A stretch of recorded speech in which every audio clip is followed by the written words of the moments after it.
आज से तेरी यही सच्चाई है। Left left left left left left left, तोता बोला लेफ्ट। हाँ, फिर आगे तोता, आगे कहाँ से? हाँ राइट, क्या सीधा वही वहीं पे है? रुको रुको रुको रुको रुको रुको। बिल्ला, क्या लेफ्ट राइट यही करते रहेंगे क्या हम अब? नहीं, वो तोते के इंफॉर्मेशन से चल। तोते के तोते उड़ाने हमने। नहीं नहीं, उसने कहा है कि ये देखो यही सामने टारगेट है ना अपना। हाँ थैंक यू तोता।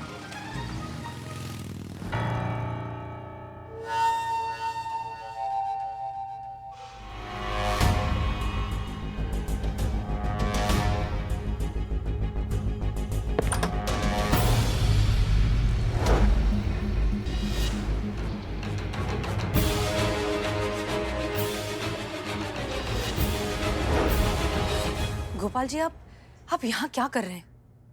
आप चलिए हमारे साथ, हम आपको लेने आए। हम यहाँ इन्हें जोर जबरदस्ती से नहीं लाए, ये खुद अपनी मर्जी से यहाँ आए हैं और पूरे 10 लाख रुपए दिए हैं इन्हें। पुष्पा जी, पैसे दीजिए। ये लीजिए आपके 10 लाख रुपए वापस।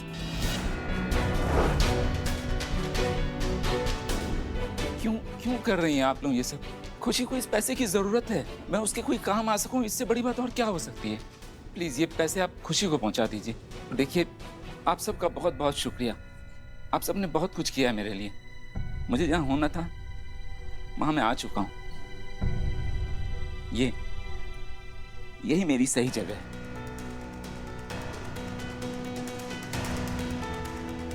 अब मेरे बारे में चिंता करना आप लोग छोड़ दीजिए। बुरा मत मानिए प्लीज, आप लोग जाइए यहाँ से।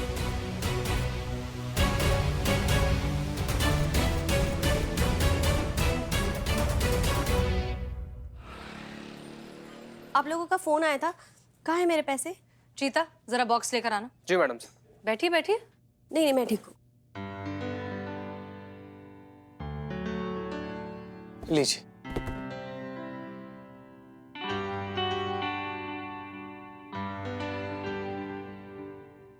ये तो मेरी स्क्रैप बुक है। Scrap book?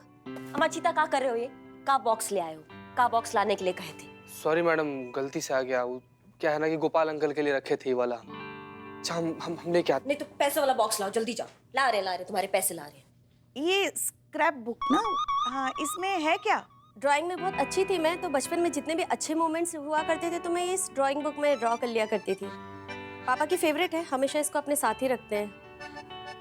अच्छा, तो जब तक पैसे आ रहे हैं तब तक देख लें स्क्रैप बुक में, तुम्हारी ड्राइंग्स भी देख लेंगे, थोड़ा टाइम पास भी हो जाएगा। नहीं? ठीक है। अब बैठिए ना, बैठिए बैठिए।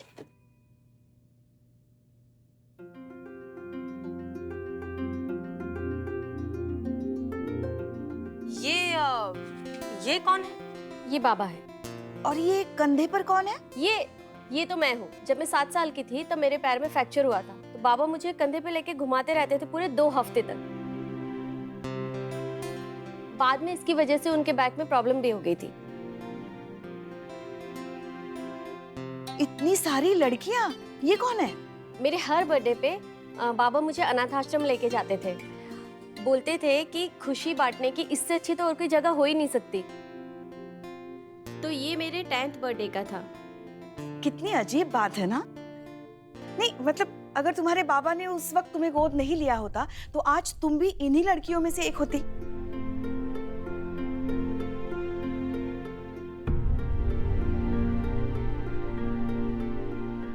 और ये कब की है? ये बाबा ने मुझे मेरे 18वें जन्मदिन पे मुझे बाइक गिफ्ट की थी। मुझे तो यकीन ही नहीं हुआ कि मुझे बाइक मिली है। फिर तो जैसे पंख ही लग गए थे मुझे। कई दिनों तक तो एक्साइटमेंट में मैं बाइक से उतरी ही नहीं। आना जाना खाना पीना सब कुछ बाइक पर। कहीं भी ट्रैवल करती थी तो अपनी इसी बाइक पे करती थी। अच्छा, फिर तुम्हारे बाबा अपने काम पर कैसे जाते थे? पहले स्कूटर से जाते थे, फिर अचानक उन्होंने बस से जाना शुरू कर दिया। शायद उसी दिन से ना, जिस दिन उन्होंने तुम्हें ये बाइक गिफ्ट की। शायद। कहीं ऐसा तो नहीं तुम्हें बाइक दिलाने के लिए अपनी स्कूटर बेच दी उन्होंने और बसों के धक्के खाने लगे? नहीं मतलब हमारे दिमाग में सिर्फ एक ख्याल आया। आगे देखें। ये तुम हो ना? हाँ। ये क्या है आप दोनों के हाथ में? ट्रॉफी। ये गले में क्या है गोपाल सर के? सैशे। पर इस पे ये क्यों लिखा है best mother of the society? तो गलत लिखा है ना, best father of the society होना चाहिए था भाई। नहीं नहीं, गलती से नहीं हुआ था। वो उस दिन मदर्स डे सेलिब्रेशन था और सबको अपनी मॉम के साथ में स्टेज पे परफॉर्म करना था। मैं दुखी थी कि मेरी मॉम नहीं है। बाबा ने मॉम बन के मेरे साथ स्टेज पे परफॉर्म किया। हम लोग फर्स्ट आए और मुझे बेस्ट डॉटर का और बाबा को बेस्ट मॉम का अवार्ड मिला। ये वही विनिंग ट्रॉफी है हमारे हाथों में। और सब मुझे बधाई दे रहे थे कि मैं कितनी लकी हूँ कि मेरे बाबा मॉम और डैड दोनों का रोल निभाते हैं। लेकिन उनको क्या पता ना कि तुम कितनी बदनसीब हो, कि एक दिन ऐसा आएगा जब तुम दुनिया के सबसे अच्छे पिता को बाबा कहने में शर्मिंदा हो जाओगी। ये सब उन्हें कैसे पता? चलो अच्छा ही हुआ, जो भी हुआ बहुत अच्छा हुआ। अब से तुम स्क्रैप बुक बनाओगी ना तो तुम्हें तुम्हारे पिताजी का नाम उसमें डालने का जरूरत नहीं है। आजाद हो गई हो तुम, अकेली पड़ गई हो अब। बहुत अच्छा हुआ, ये टंटा ही खत्म हो गया बेटी और बाप के रिश्ते का तुम्हारी जिंदगी से। अम्मा, कोई नहीं आएगा तुम्हारी लाइफ में दखल अंदाजी करने के लिए, इंटरफेयर करने के लिए। तुम अगर कभी गिर गई तो तुमको उठाने के लिए कोई तुम्हें बेटा बेटा पुकारते हुए नहीं आएगा। तुम्हारा दिल बहलाने, तुम्हारे आंसू पोंछने, तुम्हें सीने से लगाने कोई नहीं आएगा। एक चीज का एहसास कराने भी कि पूरी दुनिया में एक इंसान है जो तुम्हें सबसे ज्यादा बेइंतहा, बेमतलब, बेहिसाब प्यार करता है। कोई नहीं आएगा। बधाई हो, अकेली हो गई हो, आजाद हो गई हो, अनाथ हो गई हो।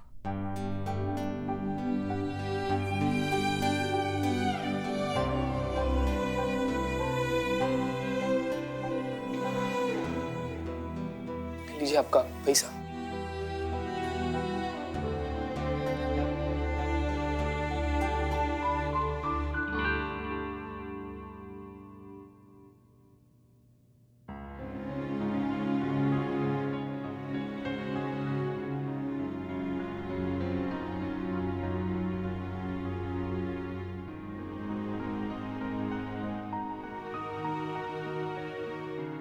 बाबा कहाँ है? बाबा का क्या करोगी? पैसा मिल गया ना, अब जाओ जिंदगी जियो अपना। प्लीज बताइए ना, बाबा कहाँ है? मुझे जानना है। तुम्हें ये पैसे देने के लिए उन्होंने वो जिंदगी चुन ली जो वो कभी नहीं जीना चाहते थे। मैं समझी नहीं, कौन सी जिंदगी? बेच दिया है उन्होंने खुद को तुम्हारी 10 लाख के एवज में।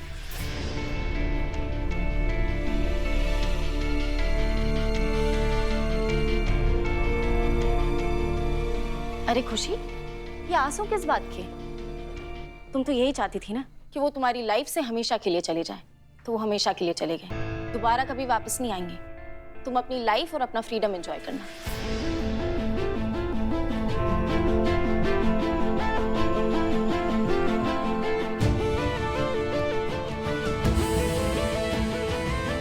खुशी जी, ये वाला स्क्रैप बुक अगर आप यहीं पर छोड़कर जाती तो अच्छा रहता। काहे कि आपके लिए भले एक रद्दी का टुकड़ा होगा, लेकिन किसी और के लिए उसका पूरा जिंदगी है।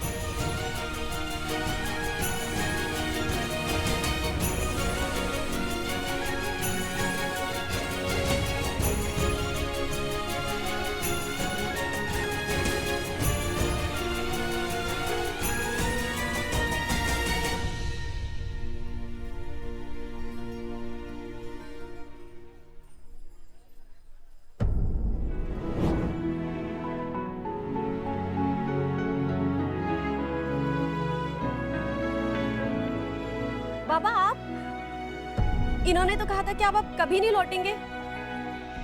सही कहा था। तुम्हें पैसे दिलाने के लिए ये हमेशा के लिए अम्मा के पास जा चुके थे, लेकिन हम इन्हें वापस लाना चाहते थे, तो हमने अम्मा को वो पैसे लौटा दिए। तो फिर ये पैसे कहाँ से आए? यहाँ से।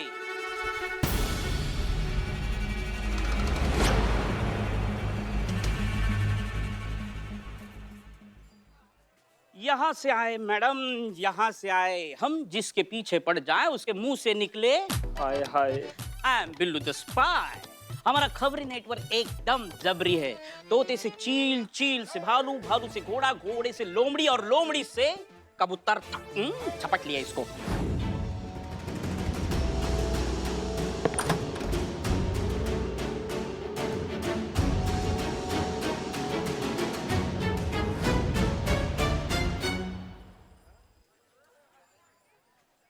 भले ही ये पैसे लौटाकर लौट गया है, पर सच्चाई यही है, इसे एक ना एक दिन आना हमारे ही पास है।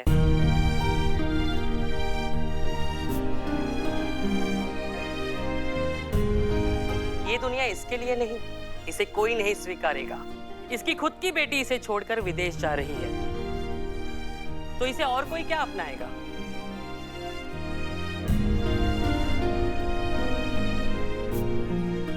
जा रही थी।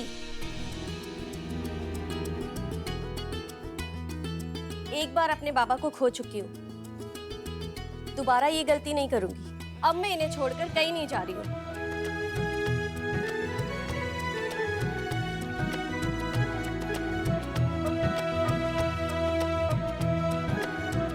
और अब पूरी दुनिया के सामने मैं ये बात प्राउडली कह सकती हूँ कि ये इंसान जो इस वक्त यहाँ आप लोगों के सामने खड़ा है, ये इंसान इस दुनिया का सबसे अच्छा इंसान है।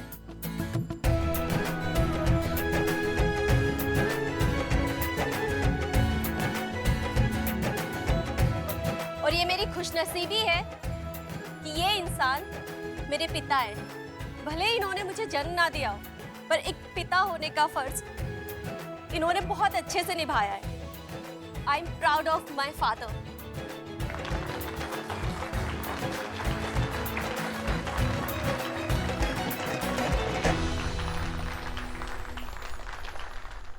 मेरी असली खुशी तो आप ही हैं बाबा। आपसे दूर रह के मैं कैसे खुश रह सकती हूँ?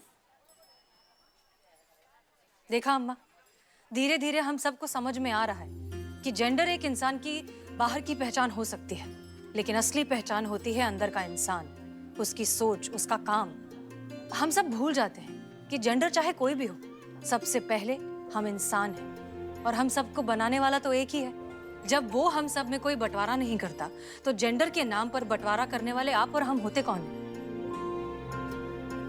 याद रखिए, बेहतर सोच से ही बेहतर समाज बनता है। मुझे माफ कर दो गोपाल बाबू, अब जाके दिमाग आया काबू। मैं चाहता हूँ कि मेरे साथ बिजनेस कीजिए। आप बहुत बड़े कुक हो, मुझे प्लीज अपना पार्टनर बना दीजिए, फिर देखिए कमाई पे काबू। अबे वो गरीबों के राजा बाबू, पढ़े लिखे लोग लोगों के साथ बिजनेस करते हैं, जाहिलों के साथ नहीं। गोपाल बाबू, हम कह रहे हैं हमारी दुकान के सामने अपना रेस्टोरेंट डाल लीजिए, फिर हम दोनों भाई मिलकर खूब पैसे कमाएंगे ना। क्यों बदनाम? अब चपड़गंज मेरी बात हो चुकी है। गोपाल बाबू मेरे साथ है। हमारे साथ? अब मेरे साथ। हमारे साथ। अम्मा चुप, फालतू का टोपागिरी नहीं। देखा अम्मा, वक्त बदल रहा है, लोग बदल रहे हैं, लोगों की सोच बदल रही है। शायद इसी को बदलाव कहते हैं। शायद वक्त लगेगा, मगर देखना एक दिन ये तस्वीर जरूर बदलेगी। कभी सोचा नहीं था कि आप हमें स्वीकारेंगी। आपको स्वीकारने वाले या ना स्वीकारने वाले हम होते कौन है अम्मा? ये समाज आपका भी उतना ही है जितना हमारा। हम सब बराबर हैं, इंसानियत की नजर में भी और कानून की नजर में भी। इनफैक्ट हम आपसे हाथ जोड़कर विनती करते हैं, आइए जुड़िए इस बदलाव से, इस बदलती सोच से, और मौका दीजिए खुद को, हमको, इस बदलाव को, कि हम सब मिलकर एक और बेहतर समाज बना सकें। क्या बोलती है विमला? अम्मा, मैं बिमला नहीं हूँ, बिमला ये है, मैं कमला हूँ। पर जो भी हूँ, एक बात जरूर कहूंगी, जो भी कहा मैडम ने सही कहा। आज से नेग लेना बंद, हम खुद का काम शुरू करेंगे।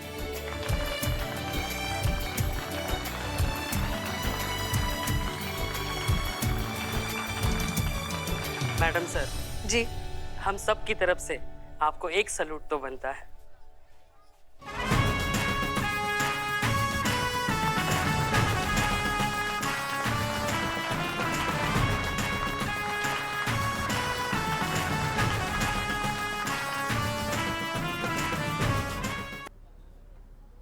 पुष्पा जी, ये कहाँ पर आप लोग? एक मिनट मैडम सर, एक मिनट।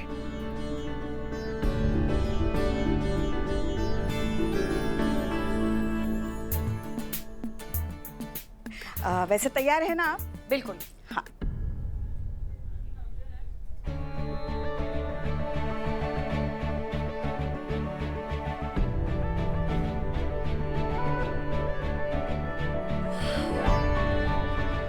ये सब आप लोगों ने?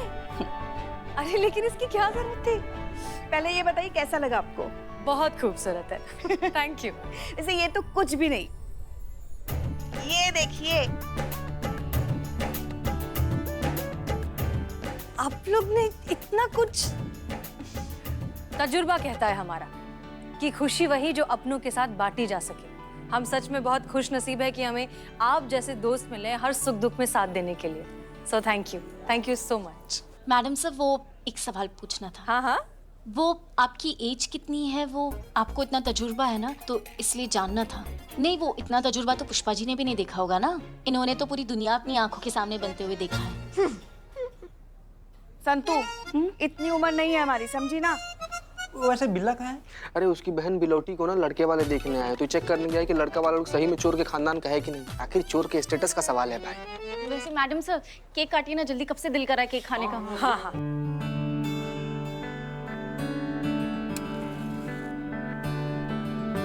एक मिनट मैडम सर, विश तो मांगिए।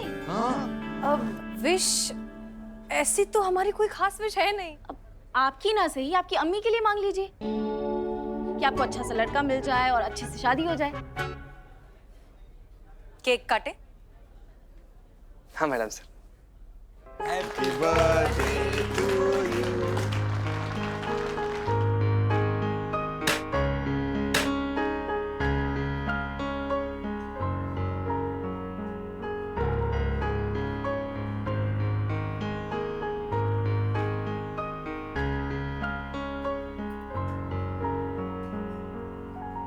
फिलहाल बस इतना ही ले आइए।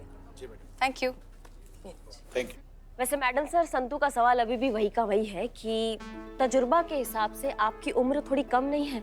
हमको मालूम है लड़कियों से एज नहीं पूछना चाहिए, लेकिन हम वो क्यूरियस हो रहे हैं, हमको जानना है कि आपका एज क्या है आज का जन्मदिन मिलाकर। समझ गए हम। आप यही जानना चाहती है ना कि मैडम से शादी कब करेंगी, कौन सी उम्र में करेंगी। तो अपने थाने के परिवार के सबसे बड़े मेंबर होने के नाते हम मैडम सर को आशीर्वाद देते हैं कि बहुत जल्द ये शुभ काम होगा और बहुत जल्द इनके हाथ पीले भी होंगे। पुष्पा जी, आप तो बिल्कुल मेरे तरह सोचती हैं। अच्छा, कैसे? पता चल जाएगा। मैडम सर, ये आपके लिए, खोलिए। थैंक यू, इसकी क्या जरूरत थी?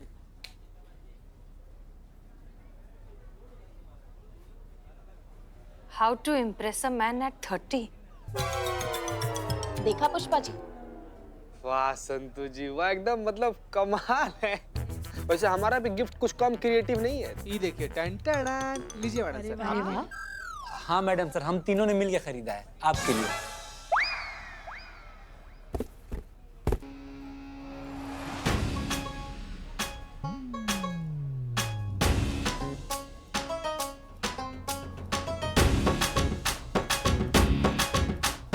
अच्छा नहीं लगा मैडम सर? कुछ ज्यादा हो गया ना? थोड़ा सा। पर कोई बात नहीं, बहुत क्यूट है। इनका आइडिया था। आप लोग हमारी उम्र के बारे में पूछ रहे थे, राइट? जी। हम जानते हैं कि महिलाओं को अपनी उम्र बताने में हमेशा थोड़ी सी हेजिटेशन होती है, लेकिन हमें इस बात से कोई गुरेज नहीं है। गुरेज? गुरेज मतलब ऐतराज। हमें बताने में ये कोई प्रॉब्लम नहीं है। सो आज हम हो गए हैं पूरे 30 साल के, और अब जब अपनी जर्नी को पलट कर देखते हैं तो बहुत सुकून महसूस होता है। वो इसलिए क्योंकि हमारे अब्बा ने हमें जो भी वैल्यूज सिखाई उसके साथ हमने कभी कोई कॉम्प्रोमाइज नहीं होने दिया। हाँ, मानते हैं कि शादी जरूरी है, एक इम्पोर्टेंट सोशल इंस्टीट्यूशन है, लेकिन उसमें भी वक्त है। पहले हम कुछ करना चाहते हैं हमारे देश के लिए, हमारे लखनऊ शहर के लिए, अपने समाज के लिए। जब हमें लगेगा ना कि हमने वर्दी के सम्मान को बढ़ा दिया है, इस समाज में थोड़ा सा ही सही कुछ सुधार लाया है या कुछ जेन्युइनली अच्छा किया है, तब हम शादी करेंगे। मैडम सर, हम भी कुछ लाए हैं आपके लिए। आप भी लाई हैं? हाँ, हमने कहा था। अरे वाह। चलिए देखते हैं करिश्मा सिंह हमारे बारे में क्या सोचती हैं और कितना हमें समझती हैं। शायरी? करिश्मा सिंह, हम समझते थे कि आप हमें बिल्कुल नहीं समझती हैं, लेकिन अब हम मान गए कि सबसे ज्यादा आप ही हमें समझती हैं। Thank you. Welcome madam sir.